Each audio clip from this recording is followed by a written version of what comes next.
So, folks, on the subject of TikTok, so I talked about TikTok and how and why the government of Russia would want to ban TikTok. Well, here's a really good example of what's going on in Ukraine on TikTok. So here's a Ukrainian TikToker giving us a quick little tutorial on what to do if you find an abandoned Russian tank in your front yard. So let's watch.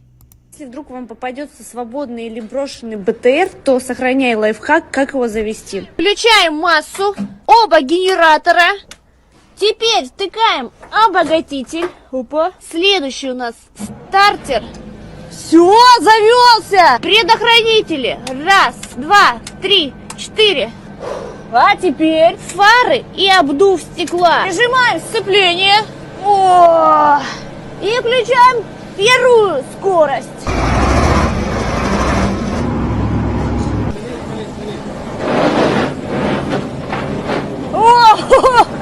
And end scene. So, there you go. Now, again, we know that this is, this is indicative of the fact that there's Russian military equipment all around Ukraine. A lot of the times, Russians will flee. They will, be ambushed, and they will leave these tanks and other military equipment all around Ukraine.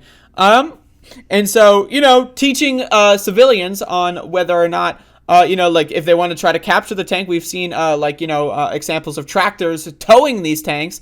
But again, this is positive propaganda. You want to say, if you see a tank, now maybe you can follow this 40-second guide on how to drive it and maybe get it to, the Ukrainian military.